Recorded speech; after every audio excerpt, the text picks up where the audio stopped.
불교를 바라보면 삶이 바로 보입니다. 안녕하세요. 불바보TV의 목적입니다. 지난 시간에 천수경에 나무대비관세음 원화속지일제법부터 시작해서 나무대비관세음 원화조동법성신까지 했습니다. 이 내용들은 자신이 관세음보살님께 기위해서 부처님의 가르침을 배우고 실천해서 그리고 해탈열반을 이루어서 중생 제도하기를 발언하고 서원하는 내용입니다. 오늘은 본인이 이제 스스로 해탈열반을 이루고 나서 중생을 제도하고자 하는 그러한 서원을 이야기합니다. 그래서 오늘은 아약향도산 도산자체절에서도 시작해서 아약향축생 자득대지에까지 말씀드리겠습니다. 이 6가지를 향한다 그래서 아약향이 6가지거든요. 그래서 육향이라고도 합니다. 지옥, 악귀, 축생, 사막도와 아수라 세계에 있는 중생들을 서원하고자 제도하고자 하는 서원입니다. 자, 아약향도산 도산자체절. 내가 칼지옥에 가면 칼산이 저절로 꺾이고 부러지며, 본인 내가 관세음보살님께 귀의해서 가르침을 배우고 실천해서 해탈열반을 이루면 내가 스스로 지옥에 가면 검수도산지옥이라고 그러죠. 도산지옥이라 합니다. 원래 칼산이란 뜻이죠. 그곳에 가면 그 날카로운 칼날들이 저절로 꺾이고 부러진다는 뜻입니다. 일부러 의도해서 내가 저 칼산지옥의 칼들을 다 부러뜨려야 되겠구나 이렇게 하는 것이 아니라 그냥 그곳에 가기만 해도 저절로 칼들이 꺾이고 부러진다. 이 의미는 뭘까요? 깨달음을 얻게 되면 존재하는 모든 것, 즉 내가 보고 듣고 느끼고 아는 이 모든 것들이 사실 실체하지 않은 마음의 환영임을 여실하게 아는 겁니다. 그래서 굳이 노력해서 의지를 해서 그 지옥의 도산들을 없애는 것이 아니라 그것이 환영이므로 저절로 사라지는 거죠. 또 관세음보살님이 도산지옥을 가는 것이 아니라 혹은 관세음보살님의 가르침을 배우고 실천해서 깨달음 얻은 내가 도산지옥을 가는 것이 아니라 도산지옥을 마음으로 떠올리고 그것이 진여자성에 비춰진 마음의 환영임을 그대로 여실히 알면 그 순간에 환영은 어때요? 실체하는 게 아니기 때문에 저절로 꺾이고 부러진다. 이렇게 이야기한 겁니다. 그래서 그곳에 고통받는 중생들을 그 고통으로부터 건져내서 올바른 해탈의 길로 안내하는 거죠. 그래서 아약향도산 도산자체절. 아약향화탕 화탕자구갈. 화탕지옥에 가면 내가 화탕지옥으로 가면 그 끓는 물이 저절로 고갈된다는 뜻입니다. 말라 없어지는 거죠. 말씀드린 것처럼 노력해서 하는 것이 아니라 바로 그것을 마음에 떠올리기만 하면 그대로 환영임을 여실히 알므로 사라지는 거죠. 마치 꿈을 깰 때 꿈을 깨고 나면 꿈속에 있는 모든 내용들이 다 사라지죠. 깨기 전에는 꿈속에서 내가 애써서 노력해서 얻기도 하고 잃어버리기도 하고 또 만들어 가기도 합니다. 그러나 이런 것들이 꿈속의 내용이고 꿈을 깰 때 우리가 그 꿈에 있는 내용들을 하나하나 다 소멸시켜 가서 그래서 꿈을 깨는 것이 아니라 깨고 나면 저절로 꿈의 내용이 사라지는 것과 같은 겁니다. 그래서 내가 화탕지옥에 가면 끓는 물이 저절로 없어지고 이렇게 한 거죠. 아약향화탕 화탕자구갈. 아약향지옥 지옥자소멸. 도산지옥이나 도산검수지옥 이렇게 말하죠. 또 화탕지옥. 지옥의 종류가 많은데 그 중에 2가지를 이야기한 거고 그 모든 것들을 합친 지옥입니다. 지옥의 종류의 고통의 지옥에 따라서 고통의 내용에 따라서 혹은 그곳에 오는 중생들의 업장에 따라서 수많은 지옥들이 있습니다. 그 모든 지옥들, 내가 지옥으로 가면 지옥자 소멸, 지옥이 그 지옥들이 저절로 다 소멸되는 거죠. 말씀드린 것처럼 내가 꿈을 깨면 저절로 꿈의 내용이 사라지는 것처럼 내가 그곳에 마음을 내서 중생들을 고통에서 건지고자 하는 마음을 내고 그곳에 가기만 하면 저절로 소멸이 된다는 뜻입니다. 아약, 향악이, 아귀자포만, 아귀의 세계가 있죠. 지옥이 가장 고통받는 세계고 그 다음이 아귀의 세계입니다. 아귀의 세계는 끊임없이 목마르고 배고픔의 세계입니다. 여기에 가는 중생들은 살아생전에 자신의 욕망을 성취하기 위해서 그 다른 누군가 고통을 받고 괴롭더라도 내몰라라 하고 오직 자신의 욕망을 채우기 위해서 살아간 사람들이 보통 아귀계로 환생을 하게 됩니다.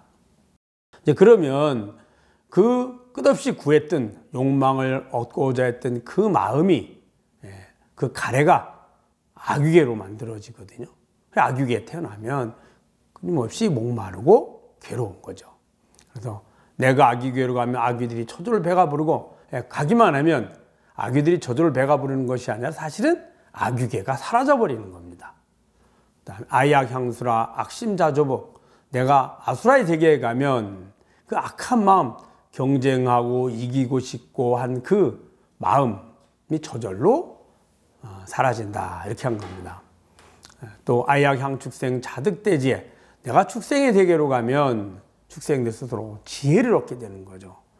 축생의 문제는 지혜가 없으므로 스스로 행복을 만들어 가는 방법을 잘 모릅니다. 그러니까 끊임없이 굶주림, 목마름 내지는 죽음에 대한 고통을, 죽음에 대해 죽을까 봐 두려움을 가지고 살죠. 그래서 그들이 지혜가 없기 때문입니다. 지혜가 있다면 축생들도 미리미리 식량이라든지 자신들이 먹을 것을 준비해서 저장해 놓고, 또 지혜가 있으면 추울 때를 대비해서 뭔가 따뜻한 것도 준비를 하고 일을 할 건데 목마를 때 대비해서 물을 준비하고, 그럴 능력이 없죠. 그래서 많을 때는 많이 먹고 하지만 충분히 있지만, 그래 식량이 없어지고 어려울 때는 힘들고 어렵고 예를 들어 할 때는 고통을 받게 됩니다. 지혜가 없거든요. 그래서 내가 만약 지옥에 가면, 즉 축생을 제도하기 위해서 지옥에 가기만 하면 그 축생들이 저절로 지혜를 얻어서 큰 지혜, 큰 지혜란 바로 생사 해탈의 지혜를 말합니다. 존재하는 그 지옥의 세계 내지는 악귀의 세계 혹은 축생의 세계, 이런 사막도의 세계들이 마음의 환영임을 그대로 깨닫고 바로 그 주인인 지어자성을 알아차려서 해탈 열반을 이루는 걸 말하죠. 그래서 내가 축생계에 가면 축생들이 스스로 큰 지혜를 얻기를 소원합니다, 이렇게 얘기한 겁니다. 이제 서원했고, 이제 처음에는 관세음보살님께 귀의를 해서 부처님의 가르침을 배우고 실천해서 깨달음 얻기를 바로내고 소원하고, 그리고 나서 중생들을, 사막도에 있는 고통받는 중생들을 제도하기를 소원하고, 이제는 관세음보살님과 관세음보살님의 본사이신 아미타불, 그리고 아미타 부처님의 우보처인 대세지보살, 그리고 또한 관세음보살의 경전에 나오는 다른 여러 가지 이름, 그런 보살들, 똑같은 관세음보살인데 명칭이 다르게 불리거든요. 그러한 보살 마하사들께 귀의하는 내용입니다. 나무 관세음보살 마하살, 관세음 말씀드렸죠. 세상의 소리를 잘 보는 보살, 또 마하살. 보살이란 말은 보살인데 어떤 보살이냐, 대보살, 우주적인 보살, 이런 의미를 지닙니다. 세상의 소리를, 즉 중생들이 원하는 그 마음을 그대로 보고 듣고 아는 거죠. 그래서 관세음보살 마하살, 나무 대세지보살 마하살, 나무 대세지보살님은 대세지보살 마하살께 귀의합니다, 이런 의미인데, 대세지보살님은 아미타 부처님의 우보처이십니다. 아미타 부처님의 그 지혜를 표현하는 것이, 그 발언과 지혜를 표현하는 것이 관세음보살님이라면, 그 지혜와 발언을 실제로 실천으로 행으로 옮기는 분, 대세지보살이랍니다. 그다음에 나무 천수보살 마살. 천수보살은 관세보살님인데 천수천안, 눈이 1000개, 손이 1000개. 그래서 천수천안, 보통 천수천안 관자재보살 이렇게 표현하기도 하죠. 그래서 나무 천수보살 마살, 나무 천수보살님께 귀의합니다. 나무 여의륜보살 마살. 여의륜보살은 한 손에는 여의 보주를 들고 한 손에는 보륜, 바퀴 모양의 이제 보배 이런 뜻입니다. 그 바퀴 모양은 바로 전법을 이야기하는 겁니다. 부처님 법을 전하는 거죠. 그래서 여의륜 그런 보살 마살, 여의륜 보살님께 귀의합니다. 그 여의보주는 무엇을 말하느냐? 여의, 뜻대로 이런 뜻입니다. 뜻대로.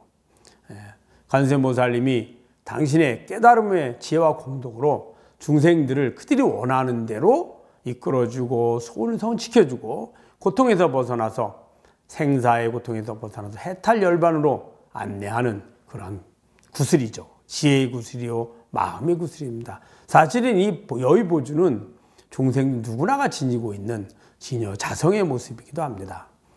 보리는 그러한 부처님의 가르침을 널리 전하는 그런 것을 의미합니다. 자, 그 다음은 나무 대륜보살 마살, 큰 바퀴를 지닌 보살 이런 뜻입니다. 그 바퀴는 바로 법륜을 이야기하고 전법을 이야기하는 겁니다. 다음에 나무 관자재보살 마살, 그 세상의 소리를 잘 보되 자유자재로 막힘없이 어느 곳에도 장애 없이 본다. 그래서 관자재보살 마살 이렇게 하는 겁니다. 나무 정치보살 마살, 정치보살님께 귀의합니다. 정치보살은 바를 정자에다 취할 지자를 씁니다. 이게 무슨 말이냐면 바른 길이란 뜻입니다. 중생들은 바른 길을 가기 위해서, 즉 바른 길이란 본인이 원하는 행복을 얻는 길을 말하는데, 중생들은 행복의 길을 얻기 위해서 많이 노력하고 애쓰는데 그 길이 오히려 고통을 만드는 원인이 됩니다. 그래서 깨달음에 이르는 바른 길, 사막도에서 벗어나는 바른 길, 내지는 해탈 열반을 이루는 바른 길을 이야기합니다. 지금 지혜가 부족하고 저 사막도 지옥아기 축생의 고통에서 있는 중생들은 우선 그 고통에서 벗어나게 하는 바른 길을 안내하고, 또 인간 세계 정도 돼서 어느 정도 지혜와 공덕을 갖춘 중생들에게는 저 부처님의 세계로 갈 수 있는 더 나은 인간 세계 행복이 아닌 바른 행복의 길을 안내하고, 또 근기가 뛰어난 수승한 중생들에게는 완전히 생사윤에서 벗어나서 해탈 열반의 길을 안내하는 거죠. 그래서 그런 길을 안내하는 보살이다. 그래서 정치보살 이렇게 얘기합니다. 나무 정치보살 마살, 정치보살 마살님께 귀의합니다. 나무 만월보살 마살, 만월보살, 만월보살이란 관세음보살님의 상호가 저 어두운 밤에 그 만월처럼, 보름달처럼 아주 원만하고 맑고 깨끗하다. 그래서 만월보살 마살이랍니다. 또한 그 관세음보살님의 공덕이 어두운 밤에 보름달이 뜨면 모든 중생들이 그 빛을 받아서 바르게 자신의 길을 찾아가는 것처럼 관세음보살님이 지닌 지혜와 공덕의 원만한 모습을 표현한 겁니다. 그래서 만월보살 마살님께 귀의합니다. 나무 수월보살 마살. 수월보살은 관세음보살님이 주로 이제 바닷가에 계시거든요. 그래서 이제 바닷가에 계시기 때문에 보타라카라는 그 섬에 이제 계시는데 상주한다고 경전되어 있습니다. 그래서 바다에 그 만월이 달이 딱 떠 있는데 그곳에 계시는 분 모습으로 그려집니다. 그래서 수월보살 마살 이렇게 표현하기도 하고요. 또 하나의 의미는 뭐냐면 수월은 뭐죠? 물에 비친 달이라는 뜻입니다. 관세음보살님은 한 분인데 그 한 분이 시방법계의 모든 중생들의 세계에 마치 달은 하나인데 강물마다 냇가마다 심지어는 조그만 종지에 물을 떠나도 그 달의 모습이 비치는 것처럼 시방법계의 관세음보살님이 가득 비춰진 모습, 천백억 화신이죠. 그런 모습을 표현한 것이 바로 수월보살 마살입니다. 그래서 그러한 관세음보살님의 원력에 의해서 나타난 그 무한한 화신 보살님들께 귀합니다. 그런 의미로 나무 수월보살 마살 그럽니다. 나무 군다리보살 마살, 군다리보살인데 군다리관음이라고도 합니다. 근데 군다리보살님은 보병을 들고 있습니다. 그 보병은 뭐냐면 중생들의 고통을 치료해주는, 질병을 치료해주는 약병이죠. 감노수병이라고도 합니다. 중생들의 고통은, 질병은 단지 이제 육체로 오는 질병뿐만 아니라 마음의 고통이고 이 삶의 고통이죠. 그래서 이 생사윤회 고통으로부터 벗어나게 해서 해탈 열반을 이루게 하는 그러한 그 영약이 든 병입니다. 또한 감노수병이죠. 우리가 생사윤회라는 근본 원인은 욕망입니다. 욕망에 대한 가래, 욕망을 성취하려고자 하는 끝없는 구하는 마음. 그것 때문에 우리는 끝없이 고통을 만들거든요. 그래서 그 가래를 그 시원한 감노수로 목마름을 제거시켜 주는 거예요. 목마름을 다 없애주는 거죠. 그 감노수나 영약이든 병, 보배병이라 해서 보병, 보병을 들고 있습니다. 그분이 나무 군다리보살 마살, 군다리관음이라고도 하죠. 나무 군다리보살님께 귀합니다. 나무 11면보살 마살, 11면보살 마살은 관세음보살님의 모습이 머리가 11분인 거예요. 그 11분의 이유는 각각 중생들의 근기에 따라 모습을 나타내서 그 중생들을 구원하는 겁니다. 예를 들면 지옥에는 지옥 중생들을 구원할 수 있는 모습을 나타내고, 악유계에는 악유계 중생들을 구원할 수 있는 모습으로 악유계의 중생들이 가장 좋아하고 그들이 반기는 그런 악유계 중생들이 어떤 모습을 반길까요? 배고프고 굶주리고 목마른데 밥과 물을 줄 수 있는 그런 모습이겠죠. 그런 모습을 가장 반기지 않을까요? 그 악유계에 그런 모습으로 나타날 수 있는 모습, 내지는 축생계, 인간계, 저 천인들의 세계, 내지는 각 중생들의 근기마다 모습을 나타내서 그들이 가장 반기고 그리고 관세음보살님을 잘 받아들일 수 있는 그런 모습으로 나타나는 모습을 대표적으로 11가지 모습을 머리에, 얼굴의 모습을 그린 보살입니다. 그 모습으로 나타나거든요. 근데 11가지뿐만이 아니고 사실은 1100억 화신이면 1100억 가지가 되고 똑같이 인간 세계의 모습으로 나타난다 하더라도 인간 세계의 그 각각의 중생들의 근기에 따라서 다 다르게 나타납니다. 그래서 경전에 보면 비구에게는 비구의 모습으로, 비구니 스님에게는 비구니의 모습으로, 장자에게는 장자의 모습으로, 여인에게는 여인의 모습으로 다 중생들이 가장 친근감 있게 받아들일 수 있는 그 눈높이에 맞춰서 모습을 나타내는 것을 표현한 겁니다. 나무 11면 보살 마살, 11면 보살 마살께 귀합니다. 나무 제대보살 마살, 그 외에 제대보살, 모든 대보살, 모든 보살들께 다 보살 마살께 귀합니다. 그리고 나무 본사 아미타불 마지막으로 본사, 즉 관세음보살님의 본 스승인 아미타 부처님께 귀합니다. 이렇게 한 겁니다. 이 내용들을 보면 스승이신 아미타 부처님과 그 다음에 함께 아미타 부처님을 보좌하고 계신 우보처 대세지보살, 그리고 나머지는 경전에 나오는 관세음보살님의 다른 모습과 다른 명칭들입니다.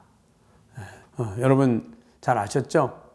그래서 관세음보살님께 치흑한 마음으로 귀의해서 부처님이 가르치는 배우고 실천해서 내가 깨달음을 얻고 그리고 모든 중생들을 제도하고자 선을 세우고 그리고 가르침을 전해준 관세음보살님, 또 관세음보살님의 화신들, 내지는 관세음보살님과 인연 있는 대세지보살, 나 본사이신 아미타 부처님께 귀의하는 내용들이었습니다. 여러분 잘 아셨죠? 열심히 보고 주위에도 많이 전해주시기 바랍니다. 불교를 바로 보면 삶이 바로 보입니다. 불바보TV의 목종이었습니다. 감사합니다.